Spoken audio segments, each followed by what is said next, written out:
এনাম ভাই, কয়টি গরু দিয়ে আপনি আপনার এই ডেইরি খামারটি শুরু করেছেন? 4টা গরু দিয়ে আমি প্রথম শুরু করেছিলাম। এখানে যেটা দেখে আমার মনে হচ্ছে যে আপনি গরু মোটা তাজাকরণ করছেন, তো এটা ছাড়া কি আপনার দুগ্ধের যে ব্যাপারটা সেটাও কি আছে? ভবিষ্যৎ পরিকল্পনা আছে, দুধের জন্য আমি 4টা গাভী নিব। তো এখানে কতগুলো গরু রয়েছে মোট? এখন আমার 19টা গরু আছে ওই জায়গায়। 19টা। তো এটা কি আপনি নিজে একাই করছেন না আপনার পরিবারের আরো কেউ আপনাকে সহযোগিতা করছে? না, আমার ভাই আছে, আম্মা আছে, ওয়াইফ আছে, সবাই সহযোগিতা করতেছে। আচ্ছা আচ্ছা।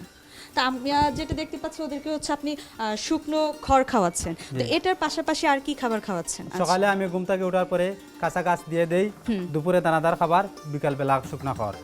এই যে খাবারগুলো দিচ্ছেন এটিকে আপনি দিচ্ছেন না আপনার যার ভাই বলেছেন তিনি দিচ্ছেন? না, ওই খামারে আমার একটা লোক আছে, মাসিক বেতন হিসাবে রাখা, ওই লোকে আর কি গরুকে খাবার দিতেছে, পরিষ্কার করতেছে, গরুরে গোসল করাইতেছে, মানে ও ম্যানেজমেন্ট করতেছে। আর তার পাশাপাশি আমার ফ্যামিলির সবাই আছে। এই যে গরু মোটা তাজা করানোর জন্য একটা নির্দিষ্ট প্রক্রিয়া প্রয়োজন, তো সেই প্রক্রিয়াটা কি আপনি জেনে এটা শুরু করেছেন? জি, ওইটা আমি উপজেলা প্রাণী সম্পদ কর্মকর্তা থেকে আমি পরামর্শ নিচ্ছি। আমি একটা খামার করতাম, কীভাবে আমি গড় নির্বাচন করতে হবে, কিভাবে আমার গরু নির্বাচন করতে হবে, গরুকে কৃমিমুক্ত করতে হবে, লিভার টনিক দিতে হবে, তারপরে দানাদার খাবার দিতে হবে, খের দিতে হবে, কাঁচা ঘাস দিতে হবে, দিয়ে ঠিকমতো গরুকে দৈনিক একবার গরমের সময় একবার গোসল দিতে হবে, শীতের সময় 2 দিন 3 দিন পর একবার গোসল দিতে হবে। নিয়মিতভাবে খাবার দিলে আশা করা যায় আমার খামার ডেভেলপ হবে। প্রশিক্ষণ নিয়েই শুরু করেছেন, তো আপনি গরুর জাত নির্বাচনের ক্ষেত্রে আপনি কোন জাতটাকে বেশি প্রাধান্য দিয়েছেন? আমি ব্রাহ্মা জাতকে প্রাধান্য দিয়েছি, কিন্তু ব্রাহ্মা জাত আমি কোথায় এখনো পাই নাই। তখন jersey, Nepal, Sindhi, Holstein Friesian ওইগুলো আমার খামারে এখন আছে। আর দেশি লোকাল কিছু গরু আছে। এখন আমি ওই গাভীটা কিনে নিয়ে আসছি আমি ব্রাহ্মা একটা বীজ দেওয়ার জন্য। আমি চাচ্ছি মানে নিজের ঘর থেকে শুরু করে আমি ব্রাহ্মা জাতের একটা বীজ দিয়ে আমি একটা ষাঁড় গরু এমনভাবে ইয়ে করবো যে একটা ষাঁড় গরু 15 থেকে 20 লক্ষ টাকা আমার ক্রস করতে পারে 3 থেকে 5 বছরের ভিতরে। তো একটা গরুর খামারের এটার দৈনিক কি কি পরিচর্যাটা রয়েছে?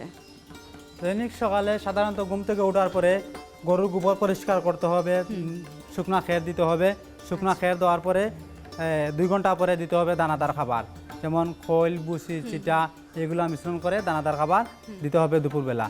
আর বিকালবেলা কাঁচা ঘাস দিতে হবে। আমরা জানি যে গরু এমন একটা প্রাণী যেটার প্রত্যেকটা অঙ্গ প্রত্যঙ্গ সবকিছুই কিন্তু কাজে লাগানো যায়, তো গরুর এই গোবরগুলিকে কি আপনি কাজে লাগাচ্ছেন বা কোনো ই করেছেন? এগুলো আমার কম্পোস্ট সার হিসাবে আমি ব্যবহার করতেছি। খামার নিয়ে আপনার ভবিষ্যতে আরো কি কি পরিকল্পনা রয়েছে? ভবিষ্যৎ পরিকল্পনা আছে, আমি 1 থেকে 150 ষাঁড় গরুর পরিকল্পনা আছে খামার করার জন্য, আর 20 থেকে 25টা আমি গাভী করার পরিকল্পনা আছে। তো এই গরুগুলোকে আপনি ঠিক আর কতদিন পরে বাজারজাত করবেন, এবং বাজারজাত করার পরে এগুলি থেকে আপনার খরচ বাদ দিয়ে কেমন লাভ হবে বলে আপনি আশা করছেন? এখন আমি প্রথম অবস্থা তো আমি এই গরুর আমার 2 মাস বয়স হচ্ছে, আমি আরও 4 মাস ইয়ে করার পরে আমি ওইগুলো বাজারজাত করবো। আমার আশা তো করছি আমি প্রতিটা গরু পিস থেকে 7,000 থেকে 10,000-এর ভিতরে লাভ আসতো। বাণিজ্যিকভাবে খাবার খাইয়ে একটা গরু থেকে কি এই টাকাটা লাভ করা সম্ভব? আমি সাধারণত বাণিজ্যিকভাবে সব দানাদার খাবার খাওয়াইতেছি না, আমি জার্মান গাছ চাষ করছি, নেপিয়ার চাষ করছি, খড় আছে আমার, এগুলো আমার কিনে আনতে হচ্ছে না, শুধুমাত্র কিনে আনতে হচ্ছে আমি চিটা, খৈল, বুসি আর ওই যে চাউলের কুড়া যেগুলো ওগুলো আমি এলাকাতে সংগ্রহ করতে পারতেছি, যার কারণে আমি আশা করছি আমি লাভবান হব। আপনার মৎস্য খামার আছে, গরুর খামারটা আমরা দেখলাম, তো এটার পাশাপাশি কি আপনি নতুন কোনো প্রজেক্ট হাতে নিয়েছেন? নতুন প্রজেক্ট আছে, আমার ব্রয়লারের খামার আছে, ওইটা আমার ভাই দেখাশোনা করে, আমিও মাঝে মধ্যে দেখাশোনা করি।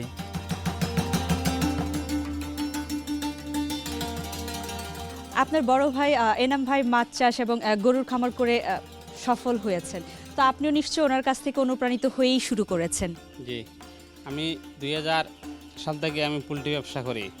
এখন যত সময় গেছে দেখছি যে পোলট্রি ব্যবসা আমাদের এলাকায় অনেক এগিয়ে যাচ্ছে, অনেক খামার হচ্ছে, এর জন্য আমি পোলট্রির ডিলার নিয়ে আসছি। 2014 সাল থেকে কবিটা ফিটের ডিলার নিয়ে আসছি, গোয়েনঘাট পোলট্রি আমাদের দোকানের অ্যাড্রেস। তো বাজারে তো আমরা জানি যে বাণিজ্যিকভাবে আরও অনেক কোম্পানির খাবার এবং অনেক কোম্পানির বাচ্চা পাওয়া যায়, তো সব কিছু বাদ দিয়ে আপনি প্রভিটাটাকে কেন বেছে নিয়েছেন? আমি খামারের জগতে বাছাই করছি, অনেক ধরনের কোম্পানি থেকে বাচ্চা কিনে আনছি, এগুলা যাচাই করি আমি নিজে খামারিভাবে প্রতিষ্ঠিত হয়েছি যে প্রভিটা বাচ্চাগুলা খাদ্যগুলা তার এগুলাই ভালো। দর্শক, যে কোনো কাজ শুরু করার আগে অবশ্যই যাচাই বাছাই করে ভালোটিকে নির্বাচন করতে হয়, তাহলেই কিন্তু সফল হওয়া সম্ভব। আপনি বিদেশ থেকে দেশের মাটিতে এসে নিজের পরিশ্রমে নিজের চেষ্টায় আপনি এত কিছু করেছেন, অনেকের কর্মসংস্থানের সুযোগ করে দিয়েছেন, সেটা স্বীকৃতিও আপনি পেয়েছেন। তো আপনার এই স্বীকৃতিকে আরও বেশি অনুপ্রাণিত করার জন্য, আপনাকে আরও বেশি সামনের দিকে নিয়ে যাওয়ার জন্য আমাদের পক্ষ থেকে RTV এবং প্রভিটা ফিডের পক্ষ থেকে আপনার জন্য রয়েছে একটি সম্মাননা ক্রেস্ট। এর আগেও আমি মাস্টার্স থেকে 2টা পুরস্কার পেয়েছি। আমার মনে খুব একটা আন্তরিকতা আছে। ধন্যবাদ RTVকে এই পুরস্কার পাওয়ায়, ধন্যবাদ প্রভিটাল ফিড। প্রচেষ্টা এবং প্রাকৃতিক সম্পদকে কাজে লাগিয়ে সেই সাথে সাথে প্রশিক্ষণ যোগ হয়ে আপনিও হয়ে উঠতে পারেন সফল একজন কৃষক ও খামারি। দর্শক, এখন আপনাদের জানিয়ে দিচ্ছি এ সময়ের কৃষি তথ্য। ড্রাগন ফল বাংলাদেশের সম্ভাবনাময় নতুন ফল। এটি মূলত ক্যাকটাস গোত্রের। আমেরিকা, ইউরোপ সহ উত্তর পূর্ব এশিয়ার প্রায় সব দেশেই ড্রাগন ফল সমাদৃত, কিন্তু ভিয়েতনামে এর সর্বাধিক বাণিজ্যিক চাষ হয়। তবে বর্তমানে বাংলাদেশের নাটোর, রাজশাহী, পাবনা, রংপুর, যশোর, মাগুরা, রাজবাড়ী সহ বিভিন্ন স্থানে ড্রাগন ফলের চাষ হচ্ছে। ঢাকার কিছু অভিজাত বিপণীতে এই ড্রাগন ফল বিক্রি হতে দেখা যায়। ফুল ফোটার পর থেকে ফল পাকতে 40 থেকে 60 দিন সময় লাগে। এই ফল দেখতে যেমন আকর্ষণীয়, তেমনি এর কার্যকারিতা ও সুফলও অনেক বেশি। এই ফলকে পিটাইয়া, টিহায়া ইত্যাদি নামেও ডাকা হয়। ড্রাগন ফল গাছে শুধুমাত্র রাতে ফুল ফুটতে দেখা যায়। এশিয়ার মানুষের কাছে এ ফল অনেক জনপ্রিয়। বাংলাদেশে কয়েক প্রকারের ড্রাগন ফল পাওয়া যায়। ড্রাগন ফলে ক্যালোরি খুব কম, তাই ডায়াবেটিস ও হৃদরোগীরা খেতে পারবেন। ড্রাগন ফলে অনেক বেশি মিনারেলস থাকার ফলে এই ফল খেলে আমাদের শরীরের বিভিন্ন রোগ প্রতিরোধ ক্ষমতা বৃদ্ধি পায়। আয়রন থাকার ফলে এই ফল খেলে রক্তশূন্যতা দূর হয়।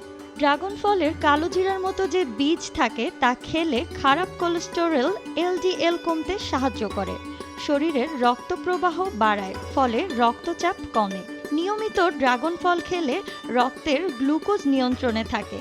এই ফল ডায়াবেটিস রোগীদের জন্য উত্তম। ড্রাগন ফলের শ্বাস পিচ্ছিল হওয়ায় এই ফল খেলে কোষ্ঠকাঠিন্য দূর হয়। ড্রাগন ফলে প্রচুর পরিমাণে পানি থাকার কারণে এই ফল জুস আকারে খেলে শরীরের পানি শূন্যতা সহজেই দূর হয়। ড্রাগন ফলে প্রচুর ফাইবার থাকে বলে হজম শক্তি বাড়ায় ও শরীরের চর্বি কমায়। সুস্থ লিভারের জন্য ড্রাগন ফল খাওয়া উত্তম।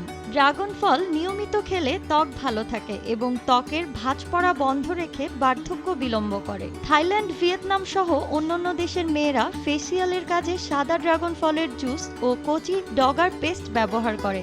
এটা বহুল প্রচলিত। এই ড্রাগন ফল বর্তমানে বাংলাদেশের চাষিদের জন্য সম্ভাবনাময় একটি ফসল। প্রাকৃতিক প্রাচুর্যে ভরপুর আমাদের এই বাংলাদেশ। আমাদের আনাচে কানাচে, অলিতে গলিতে ছড়িয়ে ছিটিয়ে আছে অসম্ভব সম্ভাবনা। সেই সম্ভাবনাগুলোকে কাজে লাগিয়ে আমরাও সফল হতে পারি, সেই সাথে সাথে সচল করে তুলতে পারি দেশের অর্থনীতির চাকাকে।